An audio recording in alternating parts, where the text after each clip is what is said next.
de co-host para tener el control Perfecto. ambos Ahora te la regreso, ya está y ya grabando y comenzaste a te la grabar. voy a regresar. Ok, Están como en un juego de perfecto. pelota ustedes dos. Empezamos nuestro juego de pelota. O ya lo agarraste, no sé si ya lo tienes, que no te Ya, estoy ya viendo. lo comenzamos, Ya. ¿Ya lo tienes ahí, el ya lo control? comenzamos. Revisa si tienes Sí, control. debo de tenerlo ya. Sí, sí, creo que ya se ve mi presentación. Se ve. Se ve. Gracias por el Sí se ve, ok, portugués. Sí, gracias. Aquí del este. perfecto, muy bien. Ah, déjenme comentarles que cuando yo conocí a Cloris y a José Antonio en aquel tiempo, yo estaba muy entusiasmado con un libro que había leído sobre la cultura egipcia, que era Sinué el egipcio, que escribió Mika Waltari, un libro extraordinario que despertó en mí muchas cosas, no solo la imaginación de un adolescente, sino algo se cimbró en mi alma y todavía cuando me entrevistan, yo les comento y me piden algún libro de referencia, siempre señalo Sinué el egipcio. De esa edad, 12, 13 años a los 17 tal vez, más o menos, yo estuve enamorado de la cultura egipcia, pero a los 17 conocí la cultura maya y entonces me desenamoré de la egipcia, no tanto, pero me di cuenta que la cultura maya era una cultura tan rica, tan profunda, tan enorme, tan grande, que necesitaba que le dedicara yo tiempo. Y fue así que lo hice, me dediqué muchos meses, años, en algún momento de mi vida a meterme a la cultura maya. De hecho, a los 18 años, en el 81, en Mérida, di mi primer conferencia para un público grande, no sé qué había, 500 gentes en aquel Congreso Gnóstico Maya, y pues fue mi primera aportación de lo que yo estaba aprendiendo y descubriendo de la cultura maya. En aquel momento hablé de las matemáticas mayas y el fenómeno astronómico de la pirámide de Kukulcán. Es nada más una referencia para, pues, aquilatar lo que es la cultura maya, porque de repente, sí, obviamente la historia nos gana en la cultura egipcia, pero la cultura maya en nuestro continente, en nuestros países, es ciertamente maravillosa. Vamos a iniciar entonces. El origen del juego de la pelota es sin duda alguna mesoamericano. No hay en ninguna otra parte del mundo esta representación del juego de pelota. Es totalmente mesoamericano. Eso significa que solamente, digo, no solamente los mayas, pero todas las culturas mesoamericanas practicaron este juego ritual que vamos a ir desarrollando el día de hoy. Voy a hacer rápido esta reflexión porque hay mucha gente que se confunde cuando hablan de Teotihuacán, de los aztecas, de los mayas, de los olmecas, no ubican los tiempos. Entonces, quiero señalarlas. Hay un investigador, un antropólogo, John Paul, estableció los periodos preclásico, clásico y posclásico para hablar de la evolución histórica de las culturas mesoamericanas. Y la primera cultura que aparece es la olmeca. La olmeca es una cultura extraordinaria, enigmática. Existió hace 3000 años, sabemos muy poco de ella.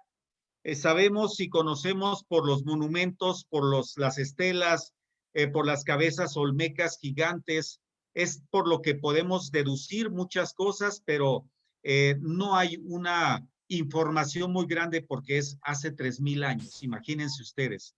Eso es en el periodo preclásico. Los zapotecas, más o menos en el 500 y 1000 antes de Cristo, existieron, que después retoman con los mixtecos ya en el periodo clásico. Y fíjense ustedes, Teotihuacán es del periodo clásico, que es este segundo círculo, y es a principios del siglo, a principios de la era cristiana, al 650, es cuando está en su apogeo Teotihuacán. Sin embargo, después, cuando ya hablamos del Tajín, ya estamos hablando del 1000 después de Cristo, y cuando llegamos a la etapa mixteca que retoma los elementos zapotecas, estamos hablando ya del clásico, y es cuando ya aparecen los aztecas. Pero fíjense, cuando los aztecas estaban en su apogeo, ya había pasado, ya se encontraban las ruinas de Teotihuacán, 500, 600 años que habían desaparecido. Entonces, para que nos demos una idea y ubiquemos más o menos. Pero ¿a qué viene todo esto? Bueno, que la cultura maya, como ustedes pueden ver aquí en el azul, es la única cultura mesoamericana que va pasando del periodo preclásico al clásico y luego al posclásico. En la parte preclásica está Tikal, Copán, en la parte clásica está Palenque y algunas otras ciudades-estado, y en la etapa posclásica aparece ya lo que conocemos más comúnmente como Chichén Itzá, Uxmal, Calakmul y otras ciudades también representativas. Entonces, el juego de pelota surge con los olmecas y va pasando y va pasando a través de culturas y a través del tiempo. Vean ustedes, 2500 años del juego de la pelota que va evolucionando de una cultura a otra. Pero ¿cuál es el origen? Sin duda alguna, el origen es olmeca.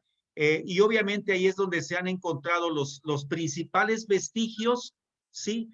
Por ejemplo, en el Paso de la Amada, así se llama este lugar, en el sur de Chiapas, se encontró el juego de pelota más antiguo, que data de 1400 antes de Cristo, para que se den ustedes una idea de cómo, qué tan antiguo y cómo se va originando. De ahí pasa a los mayas, los toltecas, los teotihuacanos, los zapotecas, que toman este juego.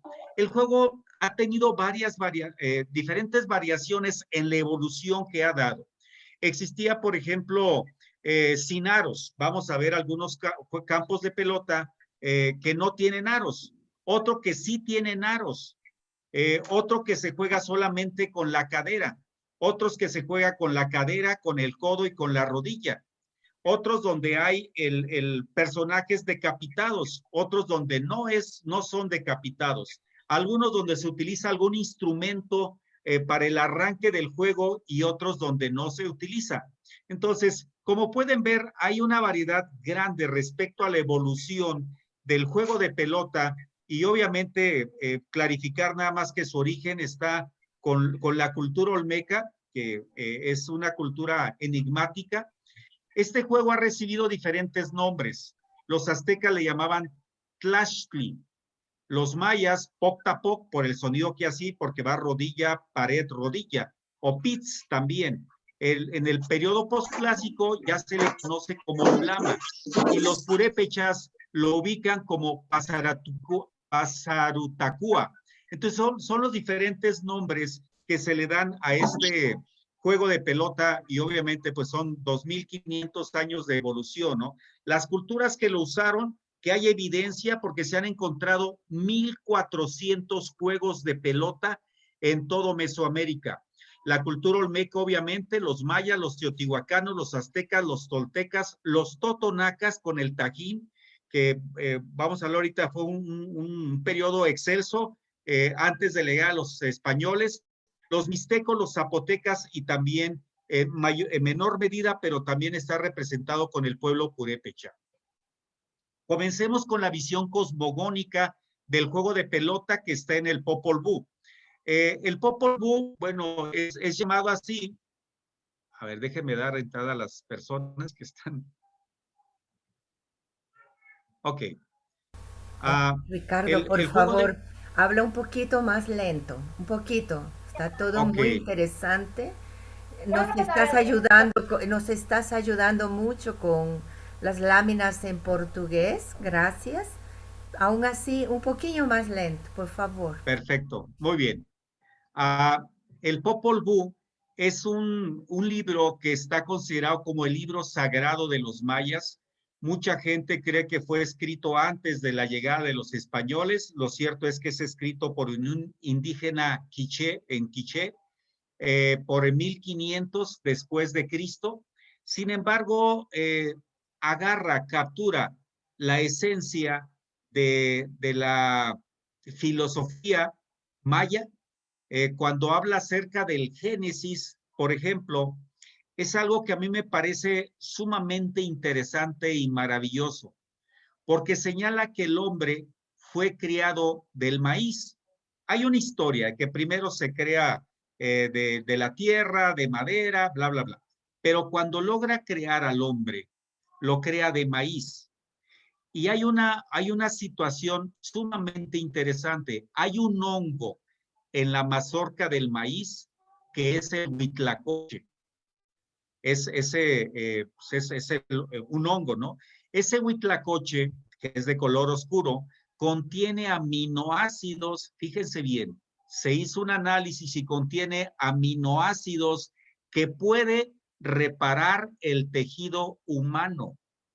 O sea, dices tú, ¿cómo esa filosofía, esa maravillosa sabiduría de los mayas explican el génesis de la creación del hombre que al final se logra creado del maíz? Bueno, en este libro se señala, hablando ya acerca del juego de pelota, que hay dos protagonistas, que es Hunahpu e Ixbalanque, los cuales jugaban el juego de pelota y de ahí comienza su origen. Como ellos jugaban a los dioses del Xibalbá, del inframundo, les molestaba que ellos jugaran. Entonces los invitan a jugar, decapitan a Hunahpu, lo decapitan y después les ganan, les rompen los huesos, los meten a un río subterráneo para que ellos se mantengan ahí. Y hay otra historia donde ya se genera bueno, y los convierten en dos pescados grandes que después de alguna manera representan el sol y la luna. Ellos mueren, sin embargo, de la cabeza de Hunahpu, a través de la saliva, a una virgen la embaraza y surgen los gemelos, Hunahpu e Ixbalanque, que nuevamente son llamados al inframundo para jugar el juego de la pelota, porque también le incomodaban a los dioses. Entonces ellos se enfrentan al Señor 1, muerte, y al Señor 7, muerte. Grábense bien estos dos números porque son sumamente importantes. El juego de pelota, el número 1 y el número 7 son determinantes en la interpretación de la evolución del juego de pelota. Y entonces les ganan a los dioses y ellos los desafían a realizar tres cosas. Dicen, mata a un animal y revívelo. Quema una casa sin dañar a los que se encuentran dentro. Y mátate a ti mismo. Esto obviamente es una simbología, una alegoría del trabajo interior. A ese animal que tienes que matar, esa casa que tienes que quemar sin dañar a los que están adentro, ¿sí? Y luego la destrucción a ti mismo y obviamente para el renacer, que ahorita lo vamos a ver con la interpretación del juego de pelota. Pero también hay una visión astronómica. La visión astronómica, una disculpa, esta estaba en español, no la encontré en portugués, pero creo que es muy clara. Los mayas, cuando iban a crear un centro ceremonial, creaban primero una pirámide como esta, y luego iban observando los movimientos del sol hasta donde abarcaba hacia el sur, luego hacia el oriente y luego hacia el norte. Y entonces iban creando diferentes templos, diferentes construcciones, dependiendo de lo que ellos querían edificar, para poder marcar de esa manera los equinoccios, los solsticios y algunas otras actividades relacionadas con Venus, con el Solkin o con el Ja, dependiendo de lo que ellos querían estar marcando. Entonces, aquí lo que interesa con respecto al juego de pelota es que este era el campo, por decirlo así. Aquí en el oriente, en estas dos partes se encontraban los aros. Entonces, el juego de pelota desde el punto de vista astronómico era un ir y venir del sol hacia el sur y hacia el norte. Y cuando pasaba por el aro, era el equinoccio. Y ahorita vamos a ver por qué el equinoccio. Ustedes saben que el equinoccio es cuando los días y las noches duran exactamente lo mismo, es decir, está equilibrado el evento astronómico del día y de la noche. Muy bien, vamos a avanzar a la siguiente. Aquí tenemos un aro. Ustedes pueden ver que son dos serpientes entrelazadas que se encuentran en ese aro, que implican o indican el movimiento. La bola representaba el sol, como ahorita se lo señalaba, ¿sí? Cuando pasaba por los aros, como ahorita lo indicaba, era el momento del equinoccio, ¿sí? Ellos representaban de alguna manera el amanecer y el anochecer, ¿no? El surgimiento del sol y el fenecer del sol. Representaban de alguna manera la luz y la oscuridad pasando de una parte a otra. Y ahí representaba el momento para el ciclo agrícola, ¿sí? De alguna manera, el hecho de meter dentro de una tierra, la semilla era precisamente el descenso al Xibalbá, a la oscuridad, para que la semilla germinara y pudiera salir a la luz. Esa era la representación en cuanto a los ciclos agrícolas. Y obviamente vamos a ver ahorita los diferentes usos que se le daba al juego de pelota. Bueno, primero que nada hay que establecer, no era un deporte. Esto no se jugaba como el fútbol o el básquetbol. En mi página de internet que invité a mis amigos a esta conferencia, alguien decía, sí era como el fútbol. No, eso es importante establecerlo. El juego de pelota era un juego ritual, no era un deporte. Se utilizaba como el ritual de fertilidad para las siembras, ¿sí? Marcaba también los ciclos agrícolas. Era cuando se hacía esa ceremonia, esos juegos, era para indicar también ciclos astronómicos ligados a ceremonias religiosas. Lo comentamos y algunos de ustedes estuvieron en la conferencia hace 2 semanas, cuando nos hablaban del Solkin, el calendario sagrado. Bueno, estaba ligado y vinculado a esto. Era también de alguna manera el triunfo del orden cósmico para mantener el equilibrio perfecto entre la luz y la oscuridad, entre la vida y la muerte, entre la dualidad eterna que siempre está manifiesta en todas las culturas mesoamericanas.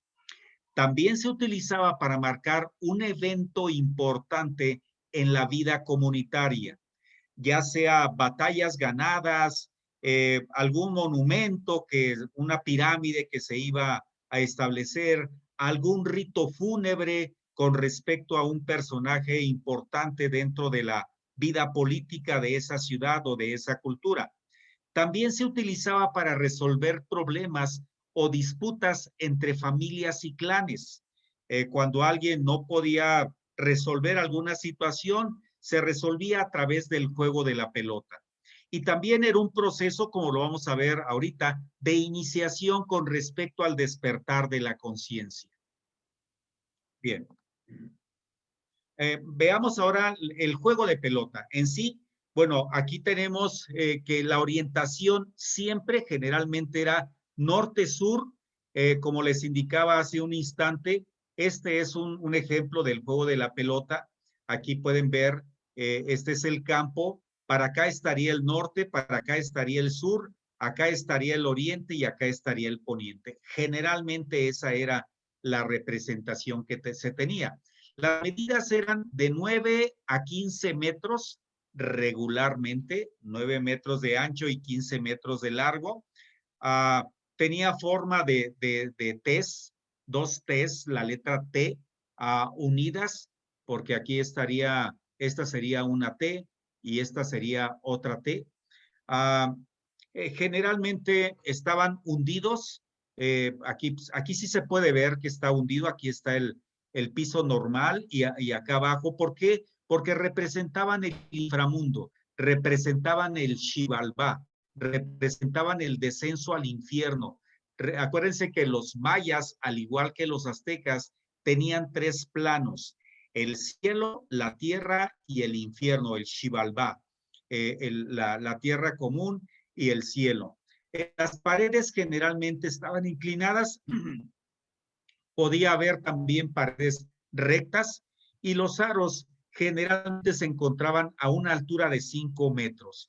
Y digo generalmente porque, vuelvo a repetir, había muchas variaciones en el juego de pelota. Las reglas: 2 equipos de 2 a 7 jugadores, se formaban dependiendo del tamaño de la cancha. Vamos a ver ahorita el de Chichén Itzá, que es el que vamos a analizar. Se jugaba golpeando la pelota con las caderas, con los antebrazos y con las rodillas. Era típicamente lo que se utilizaba para eso. La pelota no debía tocar el piso. Cuando la pelota tocaba el piso, perdía el equipo contrario, y cuando el equipo lograba pasar por el aro, la pelota, por este aro, lograba pasar la pelota por aquí, era el vencedor, era el equipo que ganaba. La pelota estaba hecha de caucho, del árbol del tule, un 50%, y el otro 50% de una enredadera que le permitía darle, botar, ¿no? Sin embargo, era una pelota pesada, pesaba de 3 a 4 kilogramos. Entonces, un golpe, aunque fuera de caucho, pues sí era fuerte, ¿no? Por eso, ahorita vamos a ver, se ponían algunos cascos. El diámetro era de 8 a 22 centímetros, dependiendo eso es lo que se ha encontrado en diferentes lugares. Los jugadores: el jugador usaba protección, obviamente, como lo podemos ver aquí en este grabado de Chichén Itzá, para los codos, para la cintura y para las rodillas, para protegerse cuando golpeaban la pelota. Los zapatos eran de diferente forma, no eran iguales. Ahorita vamos a ver cuál es el propósito de eso. Utilizaban un instrumento que aquí lo podemos ver en estos jugadores, que no queda claro si se utilizaba como parte de la ceremonia, porque ahí estaba ya la ceremonia de la decapitación, o si era parte del juego para poder iniciarlo. La pelota no podía ser tocada con las manos o con los pies. En la cintura de estos jugadores surge una tira como de cuero, que parece que era una representación fálica respecto a la fertilidad. En el juego de pelota de Chichén Itzá, este es muy interesante. Es el más grande que se ha encontrado a la fecha. Mide 166 metros de largo, a 68 metros de ancho. Fue construido más o menos en el 854 antes de Cristo. Calculen, pues, más o menos como unos 700 años antes de la llegada de Cristóbal Colón, de los españoles. Los aros se encuentran a 7.50 metros de altura. Aquí los pueden ver ustedes, están sumamente altos.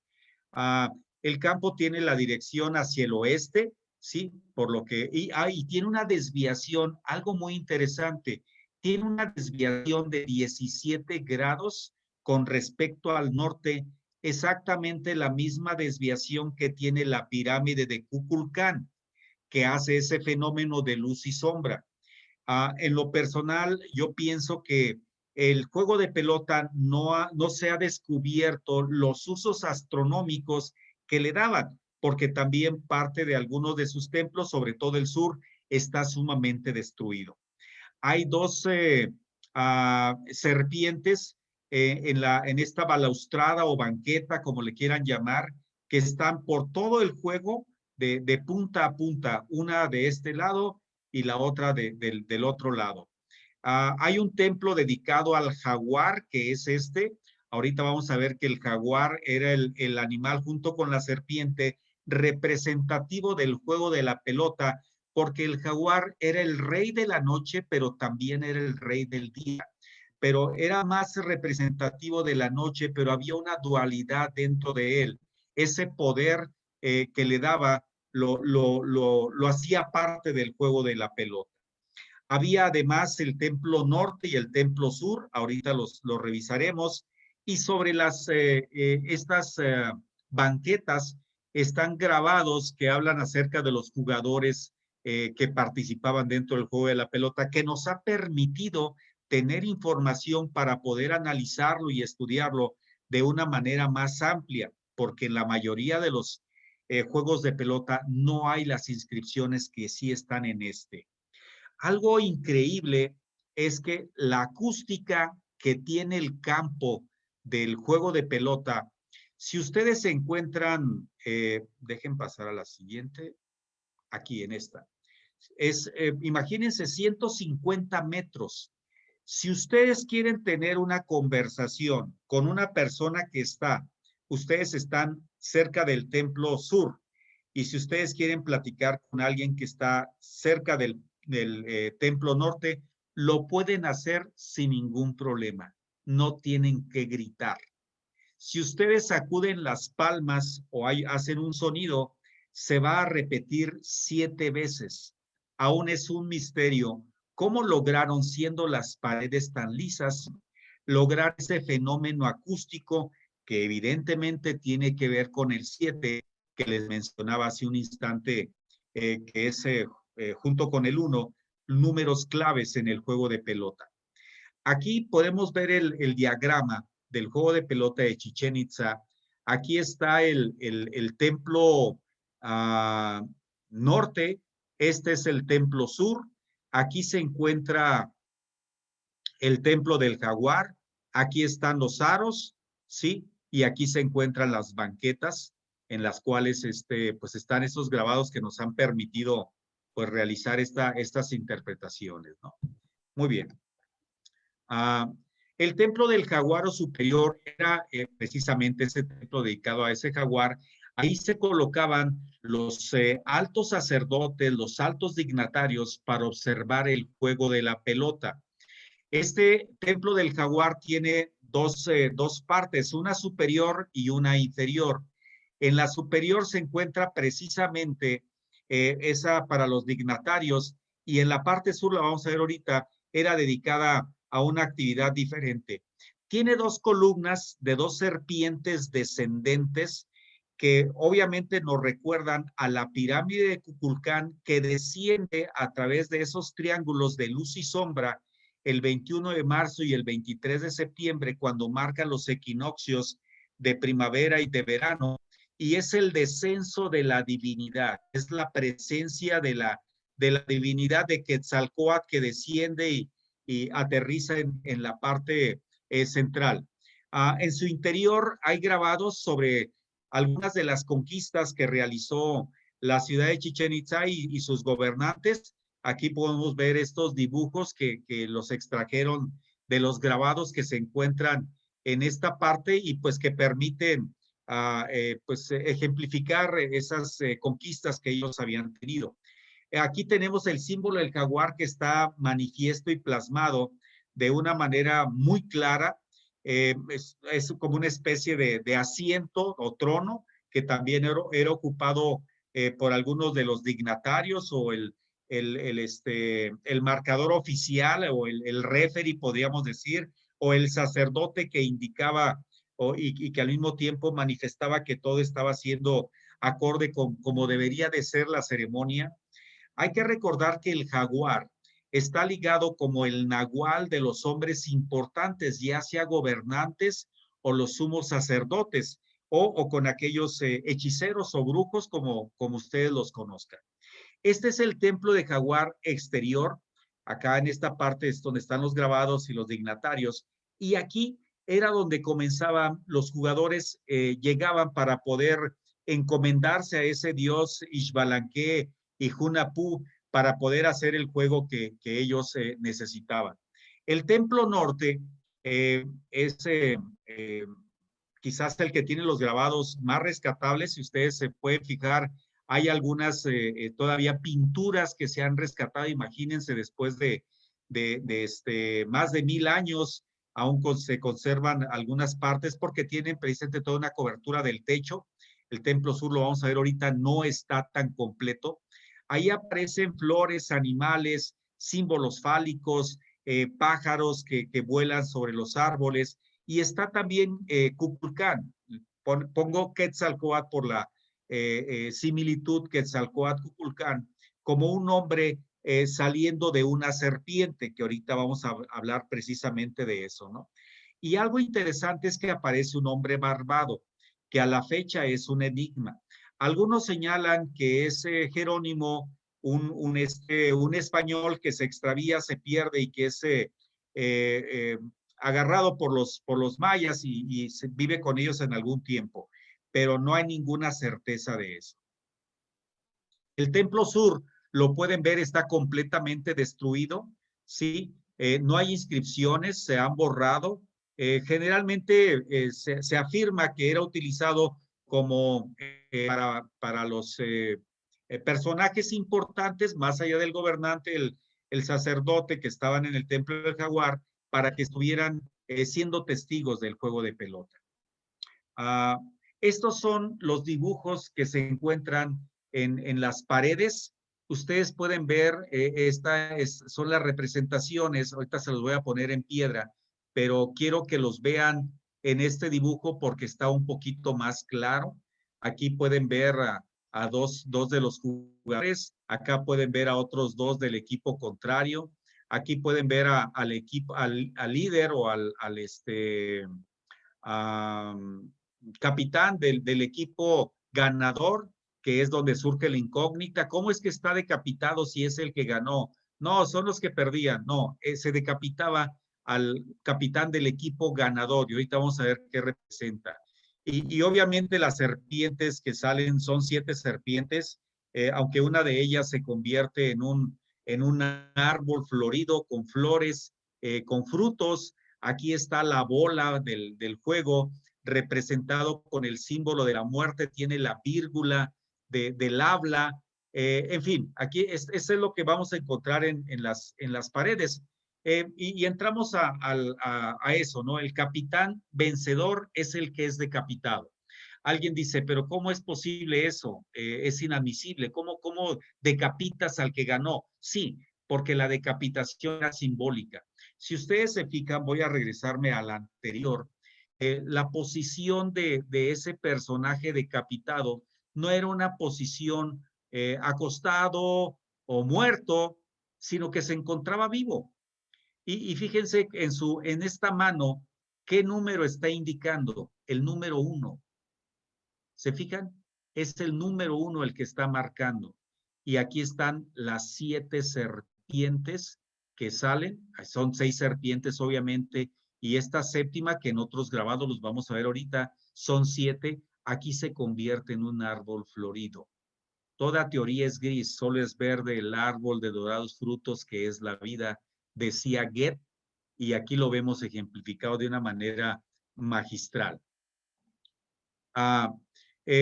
Y obviamente, ¿qué representaba esto? Representaba que él había vencido sus defectos, había superado sus deficiencias, había transmutado su ente psicológica a un estadio superior de conciencia en ese campo de la vida que ahorita vamos a hablar.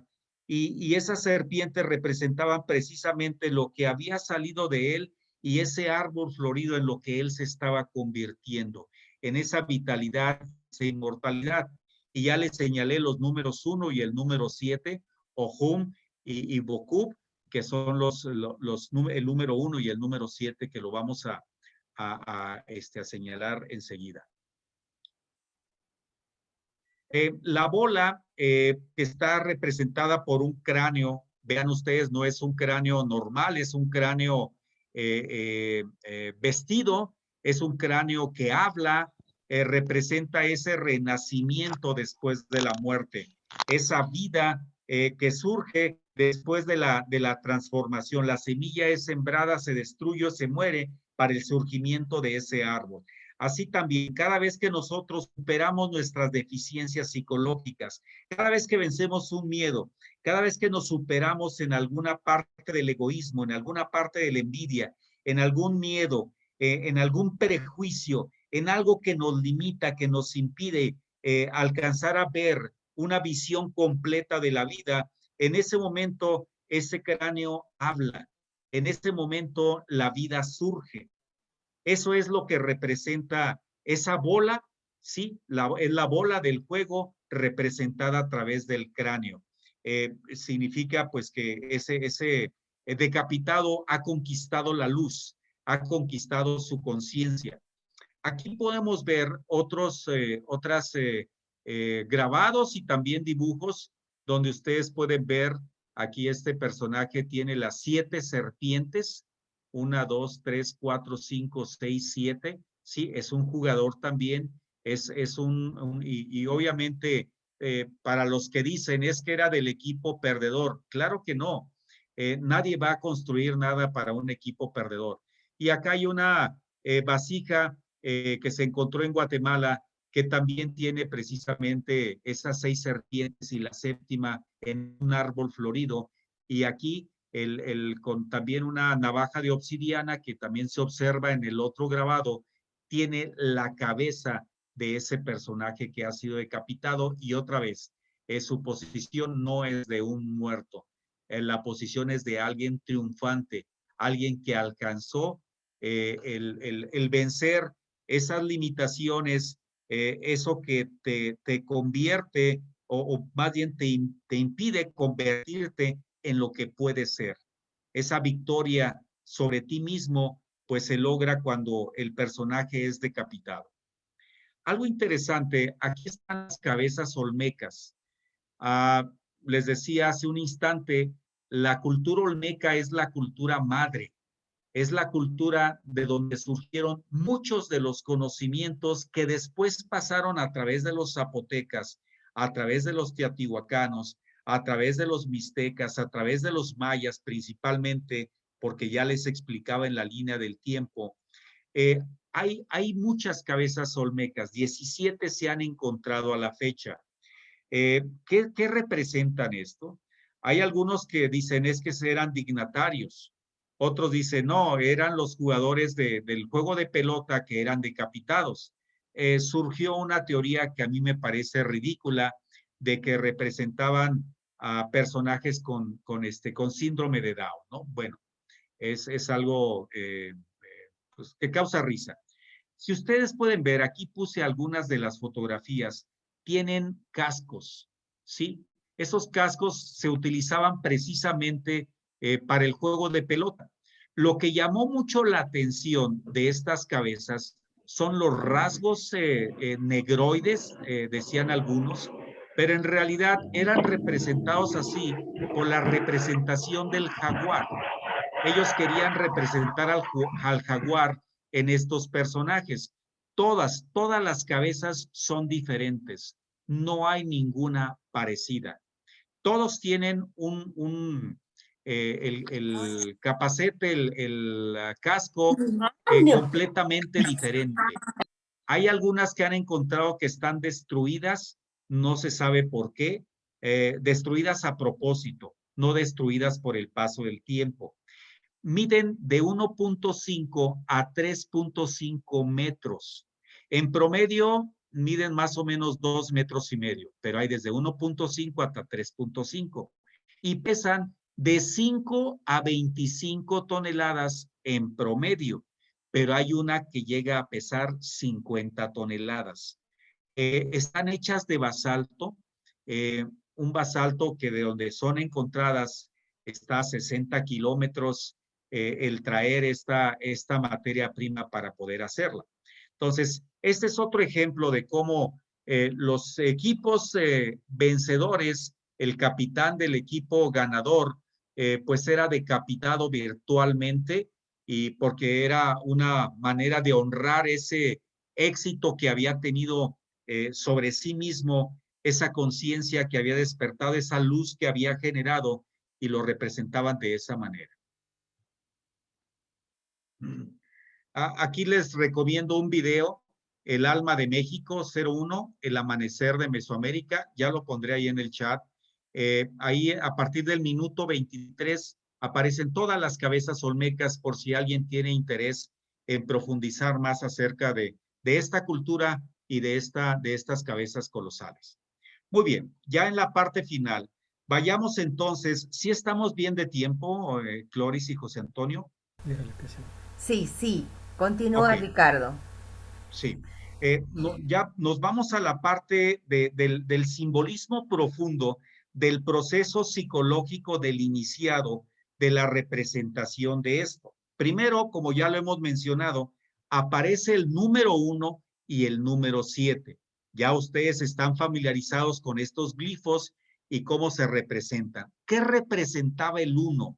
Representa la unidad. Digo representaba para ello, pero sigue todavía vigente, representa el inicio, representa el universo y representa el movimiento. No hay que olvidar el nombre de este instituto, Hunapku, el único dador del movimiento y la medida.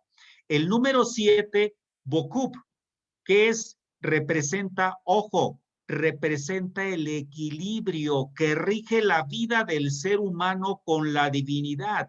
Y aquí es donde debe de comenzar el proceso de interpretación del juego de pelota. Por eso vuelvo a repetir, no era un deporte, era un juego ritual, a través del cual un personaje simulaba, representaba el trabajo que estaba haciendo psicológico dentro de él, esa transformación que se estaba dando en su interior y que representaba de alguna manera esa metamorfosis, ese cambio, esa transformación para alcanzar el equilibrio entre el ser humano y la divinidad. ¿Sí? Algo interesante también de esto, fíjense lo maravilloso, vieron ustedes la calavera. El número 7 representa las 7 cavidades del cráneo, 2 de los ojos, 2 de los oídos, 2 de la nariz y 1 de la boca. Y también obviamente hace la alusión al Génesis, de tus 4 abuelos, de tus 2 padres y de ti mismo. Eso representaba el 7. Por eso Xibalbá, en el Xibalbá, Hunapku e Xbalanque se enfrentan al señor muerte 1 y al señor 7 muerte, o al señor muerte 7, ¿no? Como lo quieran ustedes señalar. Precisamente por eso, por lo que se buscaba a través de este juego de pelota, de este juego ritual. Los significados, más significados, decíamos hace un instante, los zapatos diferentes, que ya, bueno, aquí pueden ver el grabado real, acá el dibujo. Si se fijan, los dos zapatos son distintos, no son zapatos iguales, lo cual llama la atención. Dice, ¿por qué zapatos diferentes? Bueno, precisamente representaban a Hunapku e Xbalanque, pero también al mismo tiempo esa dualidad que existe en el ser humano, ¿no? Esa tendencia hacia la luz y esa tendencia hacia la oscuridad. Esa luz que hay dentro de nosotros, pero también esa oscuridad que de repente está manifiesta ahí. En otra conferencia que yo imparto también hablo acerca del escudo mexicano, de la bandera mexicana, donde aparece una serpiente devorando, siendo devorada por un águila. Y ejemplifico que eso está dentro del ser humano. Hay un águila y una serpiente que están dentro peleando por ganar una por otra. Por eso cuando el personaje en el juego de pelota se convierte en Kukulcán, surge de las fauces de una serpiente porque ya ha destrozado a la serpiente y esa serpiente es emplumada. ¿Por qué? Precisamente porque está trascendiendo a un plano superior. La serpiente en este caso representa la vida y la inmortalidad y está presente en todo.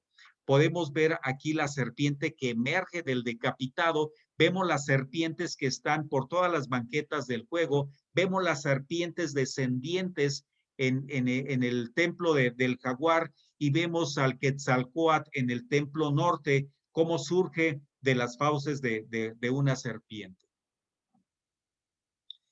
El decapitado, ya lo comentábamos, pues es aquel que fue capaz de enfrentarse a su miedo, enfrentarse a su odio, a su egoísmo, a sus defectos, a sus carencias, a sus deficiencias, y ese enfrentamiento a sí mismo logró y le permitió alcanzar a decapitar esos defectos y a convertirse en un personaje pues que se crea a sí mismo, que logra superarse, que logra transformarse, que logra crear una obra de arte de su vida y a sí mismo.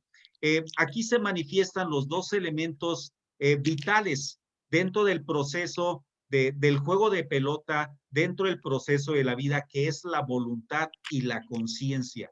Son dos elementos fundamentales en el trabajo psicológico. Voluntad es el grado de poder que tienes sobre ti mismo y la conciencia es el grado de autoconocimiento que has obtenido de precisamente observarte a través del recuerdo de sí y de la autoobservación. Y aquí está ejemplificado la parte del Kukulcán, pues que surge ese personaje, ese hombre, lo pueden ver aquí, se los puse a colores y blanco y negro, surge de las fauces de una serpiente que es alada, y entonces es el personaje que se convierte en el hombre conciencia. Es aquel que logra conectar, se convierte en la serpiente de sabiduría a través de la eliminación de sus defectos psicológicos, porque es devorado por esa águila. Y entonces se conecta con la parte divina. Y aquí es donde tenemos que preguntarnos nosotros, ¿cómo vamos a contribuir a esa gran conciencia universal de donde venimos? ¿Vamos a regresar el alma intacta? Es decir, no vamos a aportar ningún conocimiento, no vamos a incrementar la luz, vamos a regresar tal cual nos encontramos y tal cual venimos, o realmente vamos a aportar algo más. Es algo en lo que tenemos que reflexionar y que precisamente el juego de pelota nos lleva a ese análisis y a esa representación. ¿Regresaremos como Quetzalcóatl o no? El campo, al final de cuentas, el campo de juego representa la vida. Esa es la ejemplificación. Y aquí me viene a la mente, bueno, me vino a la mente y lo plasmé, las enseñanzas de Gurdjieff, ¿sí? A través del cuarto camino. Y me recuerda también la película de La Matrix, que surge a finales del siglo pasado, 1999-2000, donde había una proyección de las máquinas le creaban en la mente a las personas una vida, cuando en realidad no era real. Así no sucede. Creemos que la realidad es lo que estamos viendo, pero en realidad estamos soñando. Gurdjieff, en su búsqueda del cuarto camino, después lo retoma Ouspensky y lo retoma también Samael Aun Weor, cuando hablan acerca de la autoobservación y el recuerdo de sí. Porque dices tú, bueno, ¿y qué tiene que ver esto? El jugador, cuando estaba ahí, precisamente en el campo de la vida, tenía que estar atento. ¿A qué? A lo que él estaba viviendo, a lo que él estaba sintiendo, a esos impulsos volitivos que le permitían ir hacia arriba o descender. Y aquí podemos hablar de los niveles de conciencia. En lo personal, creo que ahorita vamos a hablar de los otros, del cuarto camino. Creo que hay una inmensa mayoría de personas que están solamente reaccionando a las manipulaciones de los intereses de otros. Y vemos que la manipulación del ser humano pues se da a través de muchas maneras, nos manipula los medios de comunicación, ahorita la manipulación es a través de las redes. Algunos de ellos están despertando y ya no se permiten o no se dejan ser manipulados, entonces comienzan así como que a tomar conciencia, pero sin embargo estos no se preguntan cuál es el propósito de tu vida, cuál es el propósito de tu existencia, qué es lo que realmente quieres darle tú a ese propósito, cuál crees tú que es el propósito de existencia total y completo. ¿Tiene un propósito la vida? ¿O simplemente, al igual que el gato, al igual que el perro, naces, creces, te reproduces y mueres? ¿Aprendiste algo? ¿Tomaste conciencia de algo? ¿Desarrollaste algo que te permitiera regresar, ya no el alma intacta, sino con un poco más de experiencia, un poco más de conocimiento o un poco más de información? Gurdjieff, cuando señala esto, habla de los cuatro caminos, habla del camino del fakir, que es aquel que busca la verdad a través del control del olor de su cuerpo y trata de encontrar la verdad de esa manera. El monje que se separa, no solamente piensa en el monje de una religión, sino en todo aquel que busca separarse, estar en alguna otra parte para no caer en tentación, para abstraerse, para meditar, para profundamente encontrar ese estado de iluminación. Y el yogi, que a través del conocimiento, en un plano más intelectual, va conociendo y va encontrando diferentes elementos. Sin embargo, Gurdjieff dice, bueno, él recorrió y anduvo, yo le recomiendo una película que se llama Encuentro con hombres notables, está en YouTube. Es la historia de Gurdjieff, cómo él llega a la conclusión, lo que después retoma Uspensky, aunque después se separan y bueno, en fin. El cuarto camino, él dice, lo tienes que encontrar tú. Nadie te puede llevar de la mano al cuarto camino. Sí, te pueden ayudar. Y aquí es donde entra el proceso de tomar conciencia, ¿no? Porque mucha gente cree que su religión es la correcta y desprecia las demás religiones. Muchos piensan que su escuela filosófica es la correcta y desprecia las demás escuelas filosóficas. Esa soberbia no nos permite entender que la evolución de cada ser humano es independiente y que en ese juego de pelota representa precisamente a ese capitán del equipo que está en la vida, porque no es aislándote, no es yéndote a otra parte, no es haciendo otra cosa como vas a llegar a poder encontrar ese camino. No es, tiene que ser en el campo de juego, tiene que ser en la vida. Ahí tienes que conocerte, ahí tienes que entenderte, tienes que conocer tus deficiencias, tus defectos y tienes que comenzar a transformarlos en conocimiento. Tienes que transformarlos en conciencia. Tienes que encontrar cuál es el propósito de tu vida. Tienes que encontrar cuál es el propósito de la vida. Tienes que convertirte en el hombre conciencia, el que despertó de su sueño, que más allá de su concepto filosófico religioso, entiende que eso es solamente un método, un mecanismo que te va a permitir tener ese gregarismo para encontrar fortaleza en la búsqueda de lo que estás persiguiendo, pero que solamente tú podrás llegar. Tienes que conquistar la ciencia por ti mismo. Tienes que conquistar esa oscuridad, tienes que encender tu luz, tienes que encontrar tu verdad. La repetición de ceremonias, la repetición de ritos está bien, pero tienes que ir más allá de eso. Cuando entiendes eso y comienzas a expandir tu conciencia, estás convirtiéndote en el hombre conciencia de ese decapitado del juego de pelota. Finalmente, las conclusiones. El juego de pelota maya o mesoamericano no es un deporte, es un juego ritual. El decapitado era el jugador vencedor, era un reconocimiento, no era un castigo. El campo del juego de pelota es la vida misma, donde debemos despertar la conciencia. Ahí, más allá de toda teoría, tu conciencia, tu luz, tu energía. Y obviamente que tienes que despertar tu conciencia, despertar tu voluntad para poder encontrar tu verdad. Muito obrigado. Boa noite. Con esto termino. Ricardo, maravilloso tema. Realmente mucha sabiduría en un solo tema, muita ensinança, muita chamada a nossa consciência.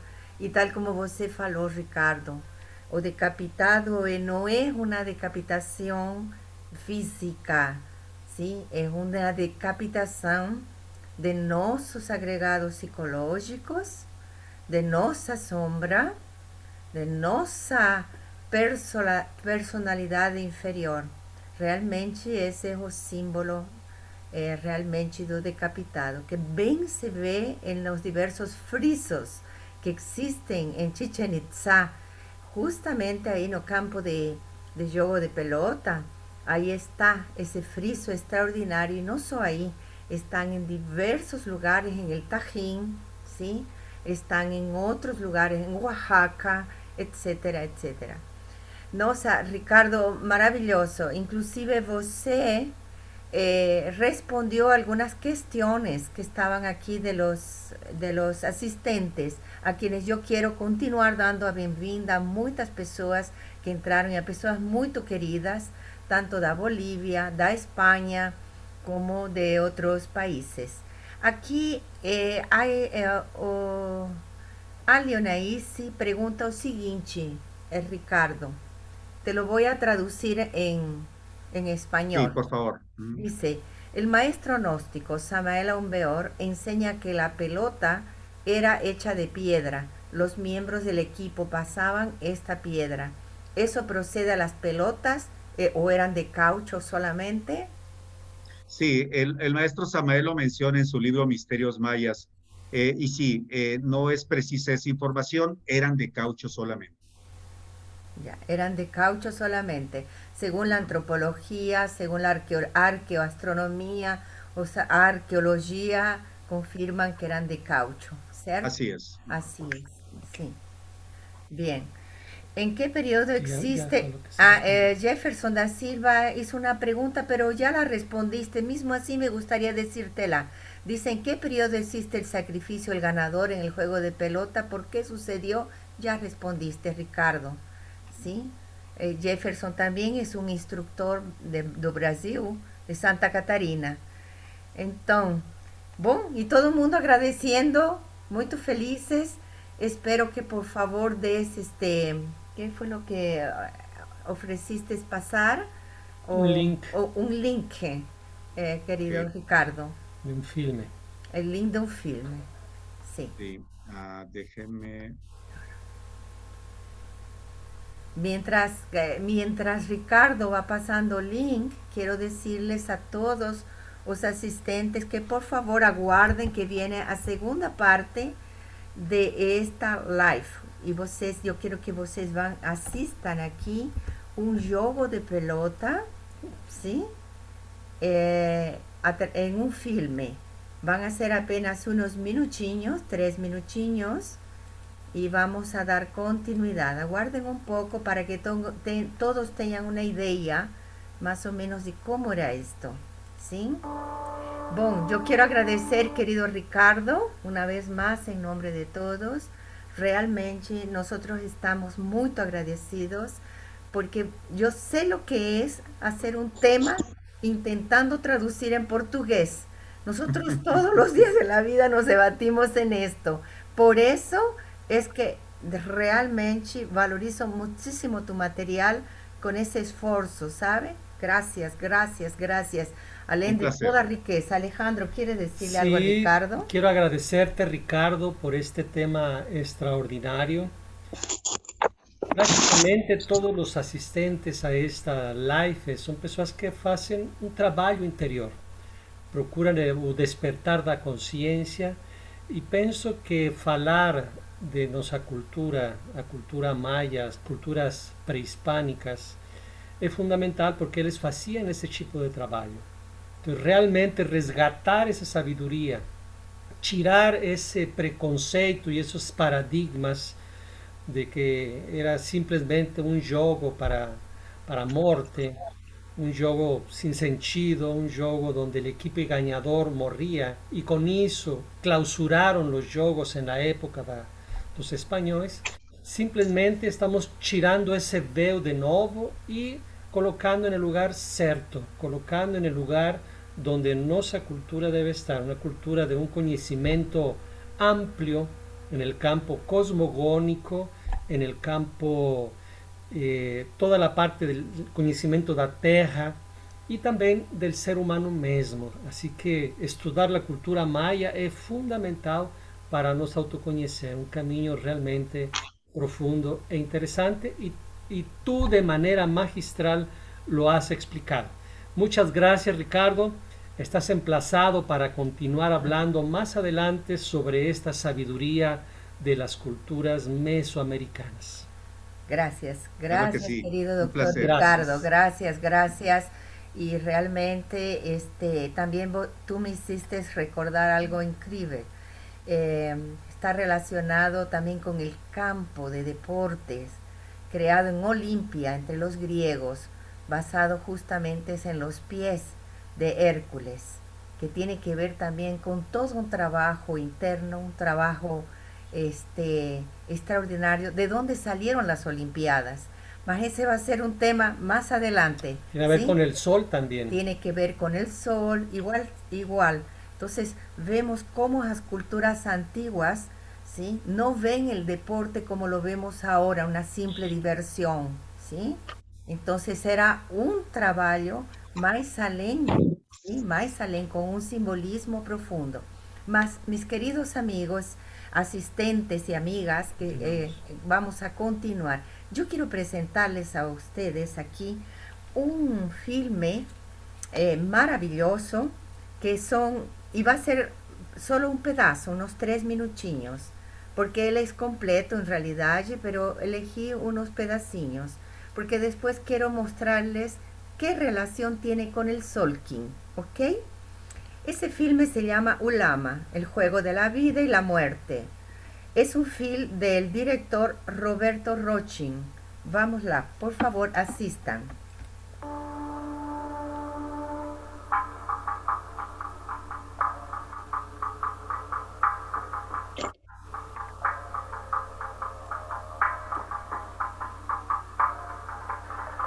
En el principio empezó el juego entre el día y la noche, entre la luz y la oscuridad, entre el calor, Mire cómo jugaban los mayas la pelota. la vida y la muerte.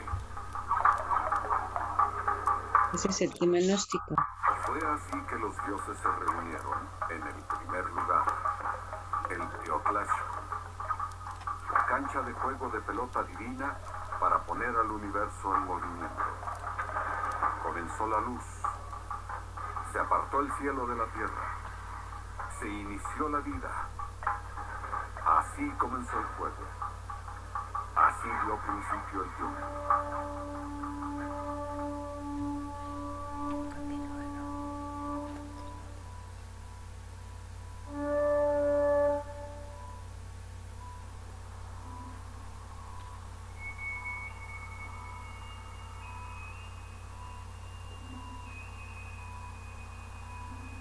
Para el hombre prehispánico todo es un ciclo. La vida y la muerte. El día y la noche. El juego de pelota es también un ciclo que refleja al movimiento del cosmos. En el pensamiento antiguo, la pelota de hule, uli, significa a la vez esférico, universo redondo, y oli, movimiento. El movimiento tiene una sustancia, una forma. La pelota de hule cerrada en sí misma, movimiento sin reposo. Todo juega alrededor del tiempo. Su nombre es Olimto nativo, sol de movimiento. Él es la pelota divina que se mueve en el firmamento.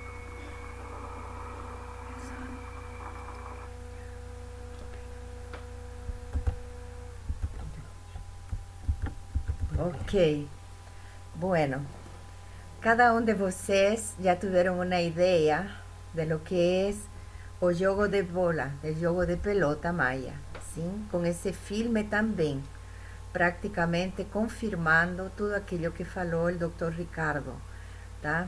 Então, vocês podem ver, ¿sí? Que para a pelota de hule, a bola de hule, ¿sí? En realidad estaba simbolizando o sol, o movimiento solar. Y por eso yo solamente voy a recalcar algunas cosas, y aquí está en español, ¿sí? En el principio de la creación comenzó o jogo entre a luz e a oscuridade, entre o dia e a noite, entre o calor e o frio, entre a vida e a morte. Sim. Minuto, por favor.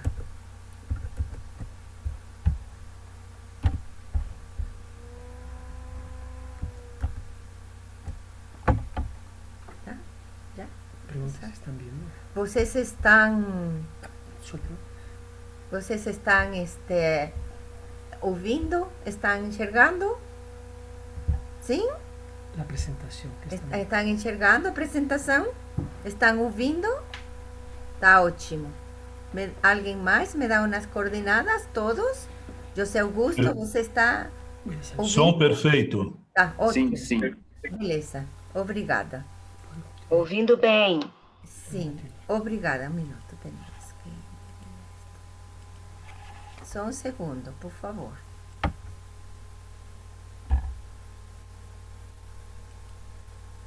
Tá. Então, dando continuidade entre a vida e a morte, foi assim que os deuses reuniram no primeiro lugar en el Teotlachco, en el sagrado jogo de bola, de pelota, para pôr o universo em movimento. Começou a luz, se apartou o céu da terra, se iniciou a vida. Assim começou o jogo, assim começou tudo. ¿Sí? Essas são palavras escritas en el Popol Vuh, el libro sagrado dos mayas. ¿Sí? Y estos son obviamente extractos del Popol Vuh y están en los códigos. Entonces podemos decir que do sagrado a humano, no jogo comienza no sagrado, que manifesta-se através das forças da natureza. O jogo e o rito nascem da repetição. Então, o jogo de pelota que se praticava nos centros do conhecimento, hoje chamados zonas arqueológicas, era um espaço para observar a mecânica celeste, es decir, era de carácter astronómico. Existe a ideia de que se usava como uma espécie de oráculo, onde os seres humanos e o universo entravam em contato através do aleatório do jogo. E aqui vocês podem ver, tal como mostrou o Dr. Ricardo, ¿sí? O campo do jogo de pelota. É muito interessante e ele também comentou isto sobre a ressonância na cancha de pelota e vamos a ver por quê. Agora vamos a verlo no Solkin, ¿sí? E na pirâmide, no jogo de pelota, o som do jaguar representa um profeta, um oráculo. Você se coloca lá em um ponto, ¿sí? Do campo do jogo e você pode falar em el outro lado, tal como falava ele, também te consigue, sem você gritar, te conseguem ouvir. É uma arqueoastronomia perfeita que tinham os maias. Mas uma coisa interessante, você bate as palmas e lá, em el templo do jaguar, emite um som 3 vezes multiplicado, também com, ¿sí? Simulando como não canto, sino como se fuera o som do jaguar. ¿Sí? Esto en esa arqueoastronomía, Chichen Itza, en el jogo de pelota. ¿Sí? Na pirâmide de Kukulkan é diferente. Você emite o próprio também, bate as palmas, e as pessoas que han estado aqui com nós, por exemplo, está Rafael Yaruga da Bianca, ha estado Luis Fortuny, ha estado aqui com nós. Bom, Ricardo ha estado também algumas vezes, ¿sí? Y aquí otras personas, alumnos que han estado, Fernando Navarro, saben de esto que estamos falando, si pueden testimoniar. Você dá palmas frente à pirâmide de Kukulkan y entonces te devolve o som, tem uma ressonância do pássaro quetzal. É incrível isso, ¿eh? Como é que conseguiram realizar essa arqueoastronomia os maias tan perfeita? ¿Sí? Aquí está Rubén, mi querido hermano Rubén, está mostrando un jaguar. Aquí. Opa! A ver, sopla otra vez, Rubén, con tu jaguar. Ótimo, maravilla. Otra, una tercera. Así es. Ese mismo son es el que se repite allá en el campo de juego de pelota. Porque tal como decía el doctor Ricardo, ¿sí? O jaguar significa a luz y a noite. Pero también, por eso también lembren que Balán, que significa jaguar, también ellos eran unos sacerdotes profetas. Ellos profetizaban, ¿sí? Ellos tenían o don da profecía. Por eso, o Ricardo falaba que eran conocidos como brujos, ¿sí? Mas brujos brancos, brujos, seres, fraternidades brancas, chamanes brancos, ¿sabe? O sea, cuando falo branco, no es las trevas, si son aquellos chamanes de luz. Vamos lá. ¿Sí? Bom, uma coisa muito interessante que eles tinham, sim, é que junto ao jogo de pelota estava o temazcal, onde os jogadores se purificavam através do fogo para não entrar contaminados. Hoje em dia temos este temazcal. Sim, minuto aqui, por favor, que será o cursor, Alejandro. Temos conhecido esse temazcal, que é como uma espécie de um forno quente. Sim, aqui se realiza uma série de rituais. Quando você vai entrar a este lugar, este espaço que antes era aqui, que estava todo coberto, e agora está modernizado desta maneira, então você tem que entrar primeiramente purificado. O xamã te purifica todo tu campo vital, todo tu campo astral, todo tu campo energético, contaminado a través de diferentes coisas que nós vamos assimilando e criamos miasmas. Então, ele te purifica com diversas ervas. E depois, quando você entra no interior, fecham essa porta. ¿Sí? Essa portinha daqui fica fechada. No interior você se purifica fisiológicamente, inclusive suando, porque no interior tem muitas brasas com uma pedra quente, que continuamente o xamã está fazendo cânticos e invocações e jogando água com ervas, para que você inale essa água e vai purificando seu corpo e seu sistema nervioso, seu simpático e seu parasimpático, se relaxem para que você tenha uma purificação total de todos os sistemas, seus órgãos, seu corpo, sua mente. En eso también, en ese espacio, en ese primer rito que es el temazcal, entonces ellos también pasan por diversas pruebas, as pruebas inclusive do temor, porque en ese espacio oscuro por donde solo tengo una pequeña janelinha, ¿sí? Entonces también en esa oscuridad es como si você entrara, ¿sí? En el vientre da mãe, ¿sí? Y en el vientre da mãe você refletirá sobre todos los asuntos relacionados con tus temores, con todo lo relacionado con tus egos, ¿sí? Con la falta de amor, y empieza você a reconocer o amor dentro de sí mismo hacia la vida, hacia sua mãe, hacia a mãe terra, en fin, todos los aspectos que ya conocemos relacionados con un ritual de temazcal. Los rituales de temazcal que nos realizamos cuando vamos a la región maya, entonces es una ceremonia que dura en realidad de 4 horas, ¿sí? 4 horas donde você, depois de sair do temazcal, va a un cenote sagrado que es un grande pozo de agua enorme, y a la luz de la luna, a la luz de las estrellas, y va y se refresca. Entonces tiene ese choque térmico del calor, del sudor, de la purificación con a limpieza de esas aguas purificadas do cenote, tá? Entonces realmente es un ritual maravilloso. Los jugadores tenían ese ritual antes de, o sea, participar del juego de pelota, ¿sí? Porque era algo sagrado, como ya falamos. Bom, tudo aquello explicado por el doctor Ricardo, yo quiero ahora por vocês, a los que ya estudiaron o Solkin Maya, y yo veo aquí que a Yendi, da Bolivia, ¿sí? Está aquí, mi querida Yendita, pues estudió el Solkin Maya, y también aquí varios alumnos, Marilene estudió Solkin Maya, Daniel, ¿sí?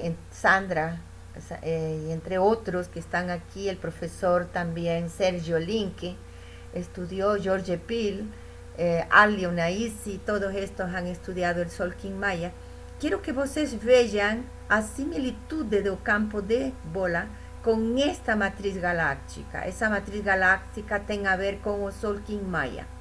E como já falamos anteriormente, aqueles que já estudaram o Solkin Maya, em alguno desses pontos você nasceu el dia, ¿sí?, de sua primeira inhalação en este mundo, ¿sí? En algún punto tenemos que sacar a matemática celeste que enseñaron los mayas, ¿sí?, a través de sus códices y que están en el Solkin Maya. Todos los que ya falamos en la anterior palestra, les decimos que nuestro año, ¿sí?, maya, ¿sí?, es diferente a nuestro año calendárico gregoriano. Nuestro año calendárico gregoriano comienza el 1 de janeiro, ¿cierto? Entonces, mas no es un calendario relacionado con la naturaleza, con las fuerzas de la naturaleza. Nuestro calendario maya comienza el 26 de julio de cada año y termina justamente el 24. ¿Sí? El día 25 es el día del no tempo, ¿sí? En realidad termina el 25, pero el 24 es el fin. Y el 25 lo usamos para meditar, para desconectarnos del mundo y solo entrar en lo que es nuestro íntimo, ¿sí? Entonces, los mayas, era una tradición maya. Entonces, ¿por qué el 26 de julio? Porque en ese momento no cenit está iluminando, está iluminando Sirius. Y está relacionado con todas las fuerzas de la naturaleza, creando un nuevo año, ¿sí? Bueno, vamos a ver. Eso sería un tema más amplio, más posteriormente, en otra palestra. Lo que yo quiero retornar es aquí, en esa similitud que tenemos aquí del Solkin Maya. En algún punto matemático você nació. Vamos a imaginar que você nació como tormenta, ¿sí? Tormenta. Y vamos a imaginar que você nació en la tormenta 1, que es el propósito, ¿sí? El número 1. Você en ese momento, con ese celo tormenta y a frecuencia 1, você es denominado King Tormenta 1, ¿sí? Eso te da una característica, un código maya específico con el cual você veio a este mundo. Entonces, você tem unas características particulares que os mayas, a sus antiguos, digamos, nenés, bebés que nacían, ya sabían para qué les eran bons, para qué habían nacido.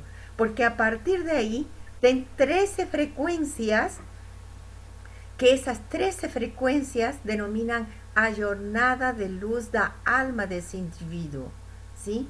Que tiene que ver con tu propósito, con tus desafíos, con tu forma, con tu poder, con tu congruencia, con tu resonancia, con a trascendencia, etcétera, etcétera. ¿Cómo você va a trascender? Y tiene 13 sellos, 13 quines, que você tem que aprender a reconocer en você. Y sabiendo eso, você va a tener mucha clareza en su vida y no va a perder tiempo en su vida. Es una jornada de luz que tenemos que aprender a reconocer en nos. Entonces, dentro de todo eso, de ese juego de bola, tem mucho a ver con el sol y con las 13 luas también, que tienen a ver con el calendario Tum-Uk. Y aquí, o aro que falou o doctor Ricardo, ¿sí?, por donde tenía que pasar a bola. Entonces, ese aro, esa bola, muchas veces tenía fuego, ¿sí?, que es como el sol irradiando su fuego, su luz. Tenía que pasar por ese aro. Él dio una explanación relacionada con agricultura, porque el Solkin también era un calendario relacionado con la agricultura, mas es el calendario espiritual de cada ser humano, del alma del ser humano. Y entonces, estos partes verdes que você ve aquí, son portais dimensionais que tenga a ver a la altura, uno de ellos, donde estaban incluso unas guacamayas, que son unas araras, ¿sí? Entonces, a la altura de este campo de juego de bola. Aquí no centro, esta columna central que es la cultura de la resonancia, que está relacionado con el número 7, ¿sí? Tenga a ver aquí, justamente con el centro do campo do jogo de pelota, ¿sí? Del Pont d'Aponc, ¿sí? Del Uluama, que fue llamado posteriormente.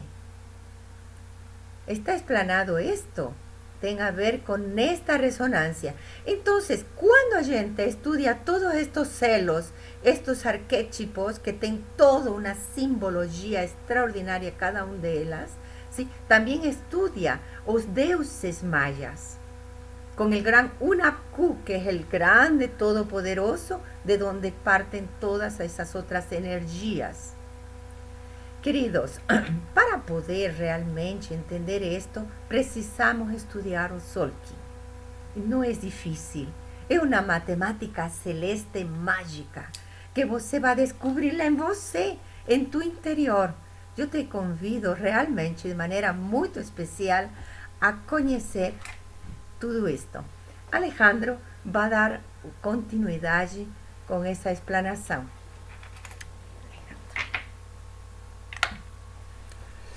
Obrigado, Cloris. Vamos a aprofundar mais um pouco, porque gostaria muito que vocês vejam a associação entre o jogo de bola, entre a parte del Tzolk'in e alguns textos de códices. Gostaria de falar que justamente o Tzolk'in, o telar maya, representa um momento no tempo, uma constante galáctica de 260 dias que se repete eternamente com suas intermináveis rondas de permutações. A tabela periódica dos elementos va del hidrogênio ao urânio, incluyendo todos os elementos raros com seus números atômicos e isótopos. É o que formaria a terceira dimensão, sabe? A tabla periódica dos elementos, que todo mundo conhece na escola. Mas o Tzolk'in é a tabela periódica das frequências, não elementos, frequências, além da dimensão, além da terceira dimensão. Representaria simplesmente 260 frequências galácticas, onde se registra desde uma flor até um ser humano, até um planeta, absolutamente todo está registrado frequencialmente dentro do Tzolk'in. O jogo de bola é talvez o esporte mais antigo do planeta. Esporte ou ritual, dijéramos melhor, que se joga na atualidade e suas origens se remontam por lo menos a 1500 anos antes de Cristo. A la chamada cultura maya de Anáhuac lo jogaba en las planicies del Golfo de México, entre los estados de Veracruz y Tabasco. Ya se explicó un poco. Mas una parte que sí gostaria de explicar é que ele se trabalhava em três espaços sociais. O primeiro, el que se praticava nos centros de conhecimento, ou seja, lo que hoje em dia são as zonas arqueológicas, a parte mais importante de uma cidade antiga. Segundo, em um espaço religioso. E terceiro, em um estrictamente esportivo, como hoje em dia se joga, inclusive, em algumas escolas e calpules. Já em los tempos mais tardios, en la época de los aztecas, se jugaba de esa forma, tanto religiosamente, tanto astronómicamente, o de alto conocimiento, o simplemente como un esporte. En el primer espacio, en los centros de conocimiento, se hacía, por ejemplo, una pregunta y los jugadores de dos bandos representaban la afirmación o a negación. Y la cancha de bola, donde se acontecía el juego, era como la maqueta de la superficie terrestre y al mismo tiempo una maqueta da bóveda celeste. Entonces era una cosa medio engrasada, porque era parecido a lo que son hoy en día, digamos así, las constelaciones familiares, ¿eh? O sea, no é exatamente a mesma coisa, não é a mesma história, mas representavam personagens dentro de um ambiente. Então, esses ambientes representado por los jugadores, representaban las energías en movimiento para ellos poder definir una colheita, eles saber cuándo tienen que semear o también cuándo ir a la guerra, muchas veces, o cómo sería el próximo año. Entonces, según los movimientos, los grandes gobernantes y los sacerdotes interpretaban lo que estaba aconteciendo en ese jogo cósmico. No centro da cancha, geralmente existía una pedra que simbolizaba el ombligo do mundo, simbólicamente falando, como era construida. Depois já não existia, logicamente. É um ponto que era cruzado por duas linhas imaginárias que conformavam uma cruz, a famosa cruz de Quetzalcóatl. Assim se definiam os bons e os ruins augúrios para a pergunta. Então se dividia em duas corrientes sempre. El segundo espacio religioso, los sacerdotes hacían rituales donde representaban simbólicamente a las múltiples representaciones do inconmensurável, las múltiples posibilidades que nos podríamos ter, tanto invisibles e impalpables, que estaban en todas partes del tiempo por el cual se vivía. Entonces, las infinitas posibilidades eran representadas en ese jogo. Essa prática era um ritual religioso e estava muito longe de ter objetivos do que a primeira. O jogo de bola religioso se jogava nos templos dedicados a esse culto. E por último, a parte esportiva, que é a que ha sobrevivido até hoje. Vocês observem aqui o disco de Chincultic, um lugar em México, que se destaca esa pieza de la cultura maya y muestra un jugador de pelota o de bola en sus posturas características, y el disco se colocaba en medio de la cancha para dividir el terreno del juego y servía al mismo tiempo para consagrarlo. Mas lo interesante es que tiene una serie de datas calendáricas, o sea, también el juego de bola tiene a ver con los calendarios, en especial, como faló el doctor Ricardo Melgoza, a ver con el calendario Tzolk'in, que es justamente lo que gustaría que ustedes observen, y vamos a hacer un estudio muy rápido del calendario Tzolk'in. Ustedes observen aquí los 4 rumos do universo: el rumo vermelho, el rumo, la verdad ese sería el branco, solo que en algunas otras culturas se ve como azul, amarelo, y ese debería ser el aliás, sería vermelho, branco, el azul, en ese caso es el vermelho, y el vermelho en ese caso. Tan diferentes porque son representados en la cultura prehispánica. Mas voy a repetir de nuevo. Tenemos el color vermelho que está aquí, que es el que inicia.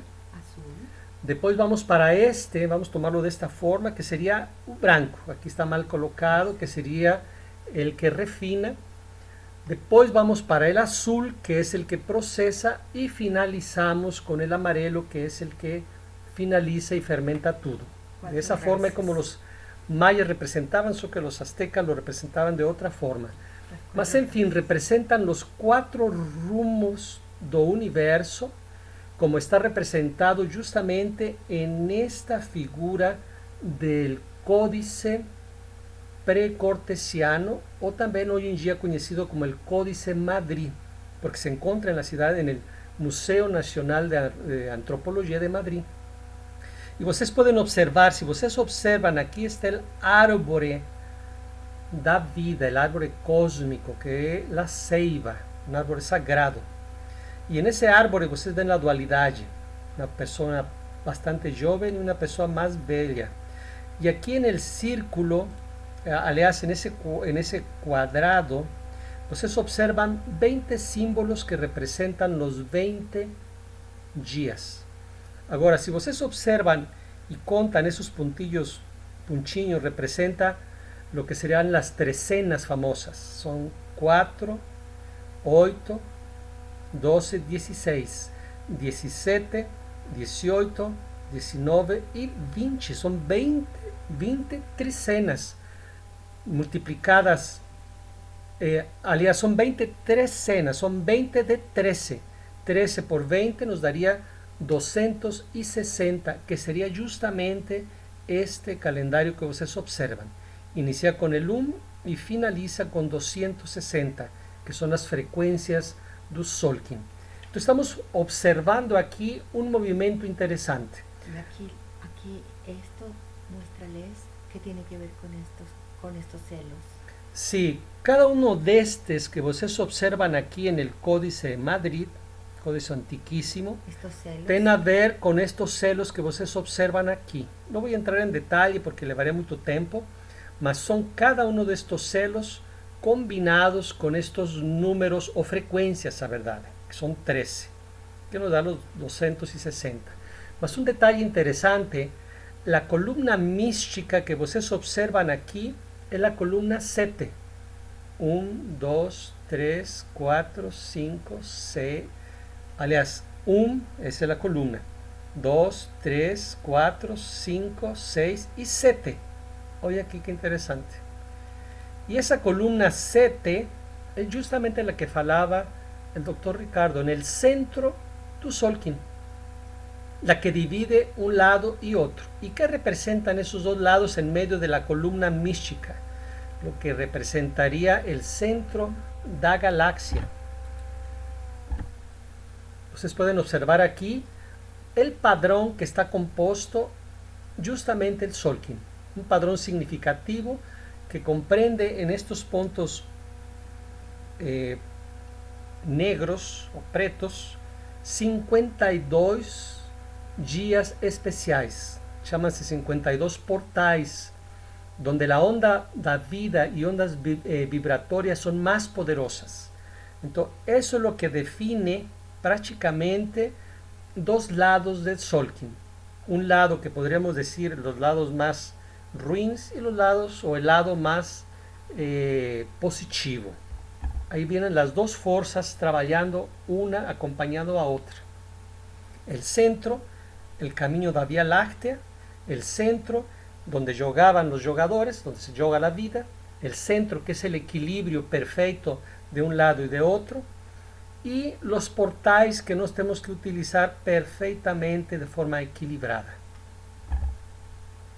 Cuando nos hacemos un estudio aquí, ficamos realmente sorpresos.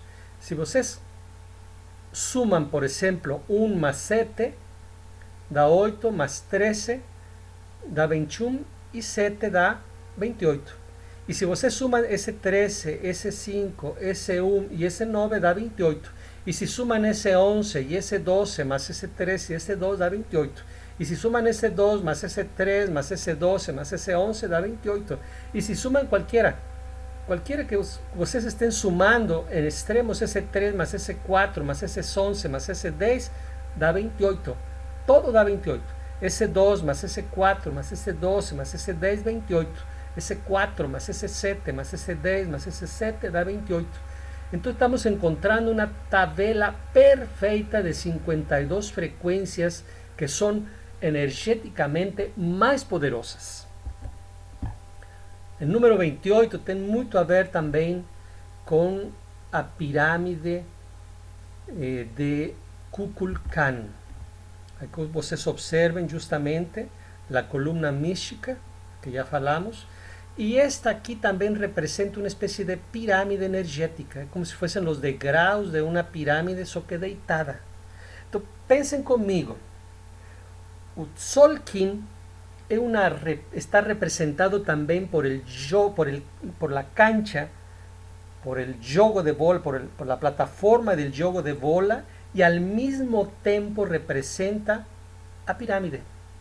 O el Teocalli, la casa de energía que va en degraus hacia encima, solo que aquí está deitada. Entonces estamos hablando de la misma historia. Pessoal, ¿qué mente es esa dos antiguos mayas, los antiguos prehispánicos? Que eles tinham uma cosmovisão. Eu pergunto a vocês, a todos os presentes de esta plataforma Zoom, quem de nós tem uma visão cosmogônica? Quem nos ensina, em que universidade, em que escola, em que, sei lá, religião, se nos ensina uma visão cosmogônica? Que nos conectan prácticamente con el Sol Sirio, que nos conectan con la Vía Láctea, que nos conectan con las Pléyades que nos conectan con diferentes sóis, inclusive las 3 estrellas principais de la constelación de Orión era representativa da principal constelación deles, que era la tartaruga, con 3 pedras. Y de ahí se falaba que vían los antiguos mayas, los primeros mayas. Estamos falando que eles estaban conectados con el universo y todo lo que eles hacían tinha a ver con una mente cósmica, desenvolvían una mente estelar, una mente cósmica a través das matemáticas, a través da astronomia, a través das pirâmides ou teocallis, casas de energia, a través dos jogos de bola. Nossa Senhora, é realmente uma conexão de um homem cósmico, lo que estamos olhando aquí. Ellos se conectaban y su objetivo era voltar a esas estrellas. La columna mística en el 7º nivel da matriz galáctica, el famoso 7 que tanto falou el doctor Ricardo. Pessoal, estoy finalizando esta parte simplesmente para que vocês realmente saibam que el calendario Tzolk'in es lo que nos permite vivir en una especie de juego de bola actual. Sabemos las energías, cómo se están mexendo, sabemos cómo, qué energías nos están se están presentando cada año para nosotros. Es una especie de oráculo, es una especie de sistema para predecir energías y es una especie de repetición cíclica que permite você se conhecer en el tempo. Por que repite você tuas doenças? Por que você cada ano tem rinite? Por que voltam tus dores emocionais? Por que você lembra coisas do passado? Por que você não transcende de essa matriz na que você vive escravizado em tua mente? Tudo isso você pode trabalhá-lo através do Tzolk'in, junto logicamente com outros calendários. Los primeros 120 días pertenecen a la parte positiva do ano. La fila central es el periodo da semente, donde você tem que semear. Los últimos 120 días serían 120 aquí y 120 acá, fora esos 52, ¿ok? Representarían una parte negativa do ano. Aqui em vermelho, dias dos portales galácticos. Aqui em verde, dias núcleos semente, portal central. Nenhuma combinação numerologia se repete en el ano sagrado maya. Por isso, um dia começava com a saída do sol e terminava com a próxima saída. Ou seja, el dia não terminava com a noite, continuava, porque o sol estava entrando en el mundo de Xibalbá. Ele finalizava seu ciclo quando começava de novo a amanhecer, o início do dia, na pré-alba do dia. Então, estamos falando de energias cósmicas que se viven movimentando y que nos tenemos que saber trabajar con ellas dentro de nos y fuera de nos. Explícales qué es Xibalbá y cuál es nuestro Xibalbá interior. Flores está comentando aquí, les explicar lo que es el Xibalbá interior. Xibalbá interior, mis queridos amigos, simplemente es nuestro subconsciente. En ese lugar donde nos guardamos una serie de ciclos repetitivos. Hábitos, costumes, traumas complexos, fobias, depressões, pensamentos limitantes, depressões, todos esos ciclos que se repeten permanentemente, cíclicamente. Nuestra sombra. Y que nós temos que trabalhá-lo porque é como se fosse nossa sombra. Pessoal, se vocês conhecem o Tzolk'in, vocês vão saber como trabalhar da melhor forma possível durante esse dia. É sensacional para você manter tu consciência ativa, ok? Finalizando, simplesmente falaré para vocês que toda esta maravilhosa filosofia cosmogônica, toda esta visão maia, realmente, como falei aqui, tem a ver com os movimentos da pirâmide. Vocês observem aqui, se vocês sumam 1 mais 2 mais 3 mais 4 mais 5 mais 6 mais 7 mais... Sumem todo isto aqui e vai dar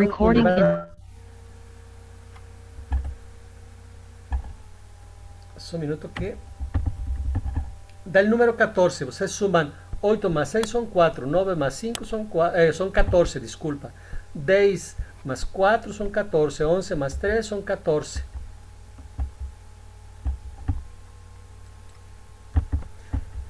Dos más 12, 14, 1 más 13 son 14. E se vocês suman tudo, vocês vão ter um número interessante, 91. Quantos são os degraus da escalinata da pirâmide de Kukulcán? São 91 degraus. 91 por um lado, 91 por outro, são 4 lados, 9 por 1, 91 por 4, quanto dá? Os matemáticos, tem aqui alguém matemático? 91 vezes 4, quanto dá? Alguém me sabe dizer? 364. 364. E o templete de cima, simplesmente o tempo de um ano. Mas ajudado por isso. Então, realmente, a pirâmide de Kukulcán, isso lo explicamos dentro de um curso amplamente, representa a roda calendárica. São dois calendários unidos. O calendário Tzolk'in junto com o calendário Hab, ou também pode ser o calendário Tun-Uk, que é o calendário das 13 luas.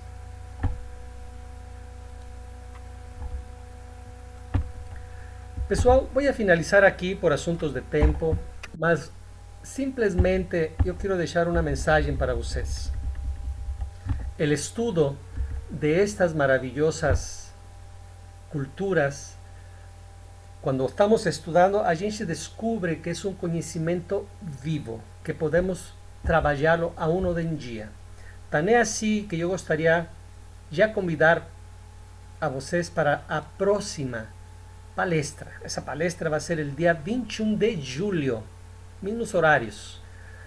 O Dr. José Donato Camey Hughes, ele é um maya caciquel, nos vai trabalhar, nos vai ensinar sobre o que é o sistema de saúde maya.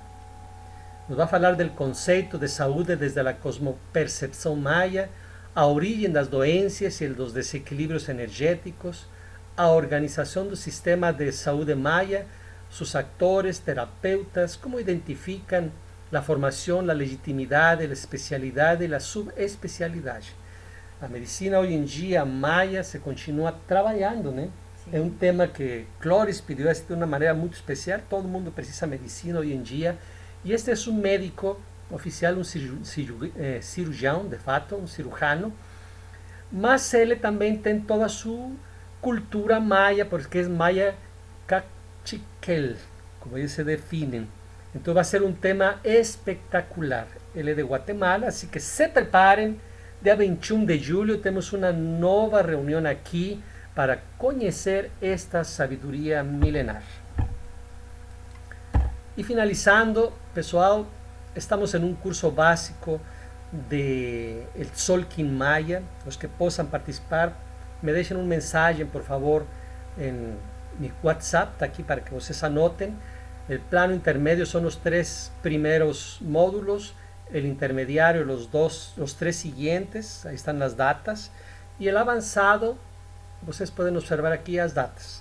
Vocês podem pedir mais informações, a gente manda por WhatsApp, mas vale a pena neste momento que estamos próximos para o próximo ano maya. Esta é uma agenda também, já está pronta.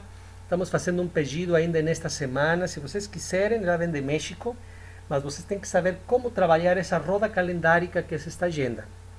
Algumas pessoas já tomaram um curso, vale a pena ter a agenda. Me mandem mensagem, quem vai querer. Estamos fazendo um pedido para que salga mais em conta por assuntos de envios e toda essa história.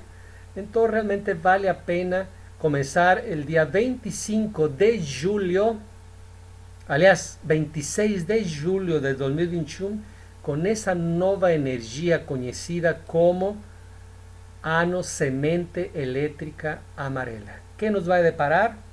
Vale a pena conhecer. Cloris, hemos finalizado. Deixo a Cloris aqui finalizar nossa live. Um abraço para todos. Fiquem com Deus e temos próximas lives com temas especializados. Obrigado. Bom, graças, Alejandro. Maravilhosa explanação. Bom, meus queridos assistentes a esta live, eu quero deixar toda Solamente antes, mi chiño está, quiero mostrar al doctor de la universidad. Sí, este doctor, sí, es un catedrático de la Universidad Maya en Guatemala.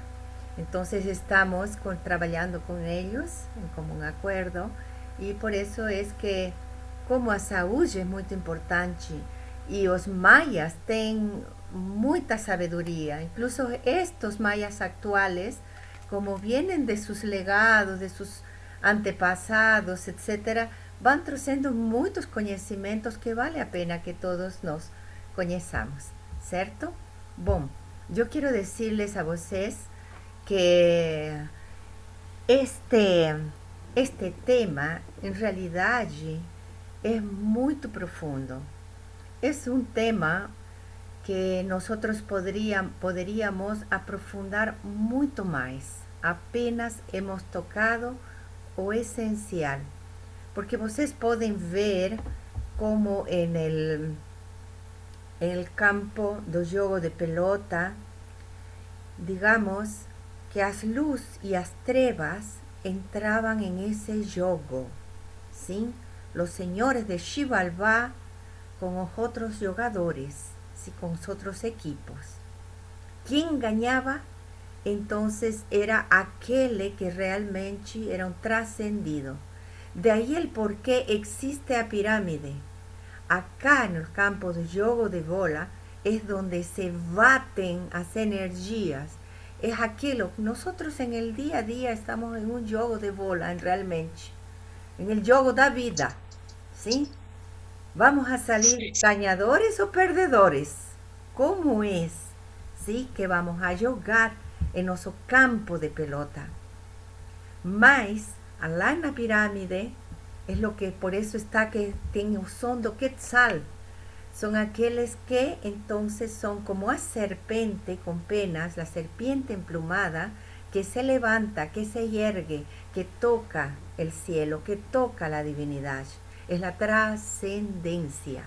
Entonces, juego de pelota con pirámide tem tudo a ver en un conjunto psicofilosófico que los mayas, a través de su arqueoastronomía, tuvieron, ¿sí?, a inteligencia, sabiduría de representar perfectamente en estos aspectos, ¿sí?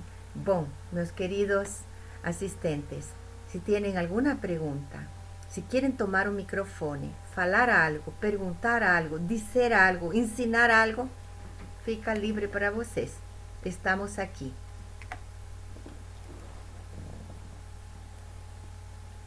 ¿Alguien gustaría falar alguna cosa? Hola, ¿Sí? Bon, vamos a dar la palabra a las damas. Neri de Tijuana, México. ¿Usted que quiere gracias. falar? Puede falar, querida Nérida. Pues yo quiero felicitarlos, la verdad que me encantó la charla completamente y me siento muy feliz de lo que comparten, porque yo he estado presente en un juego de pelota y es maravilloso. Es un juego que te cambia la vida verlo presencialmente y la verdad que ahora conocer un poquito más, me fascinó. Muchas gracias, los felicito, saludo a todos los presentes y un abrazo fuerte para todos.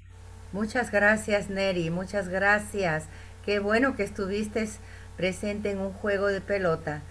Aquellos que vayan a Cancún, yo les recomiendo